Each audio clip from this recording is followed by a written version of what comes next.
Bismillahirrahmanirrahim. Assalamualaikum. Salam sejahtera. Salam Malaysia Madani. Terima kasih kerana bersama kami dalam Selamat Pagi Malaysia. Edisi Isnin 15 Januari 2024 bersama dengan saya Irfan Syamina dan bersama dengan pasangan saya hari ini. Ya, saya Syuhaida Arifin. Kami berdua akan bersama dengan anda hari ini. Seperti biasalah ya, 2 jam 8 hingga 10 pagi. Jadi pastikan anda terus setia bersama dengan kami. Cumanya pagi-pagi ni sambil anda dalam perjalanan ke tempat kerja, mungkin bersarapan dan sebagainya, juga ikuti seketika perkongsian berita yang kami nak bawakan untuk anda pada pagi. Baik, kita mulakan terlebih dahulu dengan Piala AFC yang akan berlaku tak lama lagi, dan pada malam sebenarnya 1 pagi nanti kita akan mula dengan perlawanan melentang Jordan pada malam nanti, dan ketua jurulatih skuad Harimau Melaya Kim Panggoh optimis anak buahnya mampu melakar kejutan ke atas pasukan di ranking 87 dunia Jordan di Stadium Al Janoub Qatar. Dan menurut Panggoh juga skuadnya kini sudah bersedia memberi cabaran kepada kuasa besar Asia mengambil kira rekod 7 kemenangan, 2 seri dan 1 kekalahan dicatatkan sejak Mac tahun lalu. Dan sebelum bermulanya Piala Asia yang berlangsung di Qatar sekarang ini, Malaysia sudah pun mengadakan beberapa perlawanan persahabatan sebelum ini. Tak salah 5 ke 6 hari lepas bersama dengan Syria. Seri 2-2. Jadi kita kalau nak mengekalkan momentum itulah sebenarnya niat Ketua Jurulatih Harimau Melaya Kim Panggoh mengadakan perlawanan persahabatan sebelum perlawanan yang sebenar bermula, supaya ataupun agar mereka kurang sedikit rasa gentar.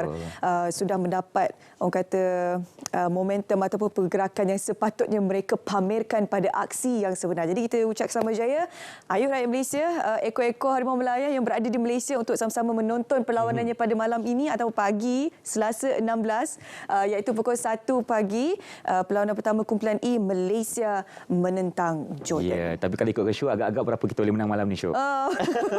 Saya akan mengharapkan yang terbaik lah. Yang terbaik, insya-Allah kita doakan bersama-sama. Dan selepas itu, show kita akan adakan perlawanan bersama dengan Bahrain pada 20 Januari nanti 10 malam, dan nanti kita akan menentang dengan kita kata juara sebelum ini Korea Selatan pada Khamis 25 Januari. Jadi kita doakan agar perlawanan kumpulan ini dapat berlangsung dengan baik dan kita sebagai Harimau Melaya dapat memberikan persembahan yang cukup nak dipentas Piala Asia 2023 di Qatar nanti.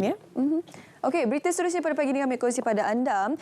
Ini bersempena dengan istiadat pengundian Darjah Kebesaran Bintang dan juga Pingat bersempena Hari Keputeraan yang ke-76 Duli Yang Maha Mulia yang di-Pertuan Besar Negeri Sembilan di Balerong Suri Istana Besar Seri Menanti, di mana Duli Yang Maha Mulia di Pertuan Besar Negeri Sembilan bertitah agar kestabilan moral dan keharmonian sosial untuk menjamin kesejahteraan rakyat ini sentiasa dibina. Ya, dan baginda turut bertitah juga kurniaan yang telah diberi perlu sentiasa dipelihara kerana ia mencerminkan martabat dan kehormatan institusi diraja Negeri Sembilan. Dan bersempena Hari Keputeraan baginda, seramai 423 penerima dikurniakan Darjah Kebesaran Bintang dan Pingat-Pingat Negeri Sembilan menerusi 3 sesi yang akan diadakan. Baik, kita akan teruskan show dengan berita berikutnya. Ini berkaitan dengan apa yang sedang berlaku di Parlimen ketika ini, berkaitan dengan Akta Parlimen Penggal Tetap akan dikaji secara terperinci. Jadi dapatan kajian akan diguna pakai untuk pertimbangan dasar oleh Kabinet, dan Menteri di Jabatan Perdana Menteri Undang-Undang dan Reformasi Institusi Datuk Seri Azalina Othman menyatakan bahawasanya kajian terperinci itu akan meliputi penyelidikan impak dan mendapatkan pandangan orang awam, dan juga sesi libat urus dengan semua pihak berkepentingan akan turut dilaksanakan dalam masa terdekat ini. Ya, untuk pengetahuan semua, sebenarnya terdapat banyak negara yang mengamalkan Parlimen berpenggal tetap dengan garisan masa yang dipersetujui untuk pilihan raya demi menjamin kestabilan politik dan ekonomi.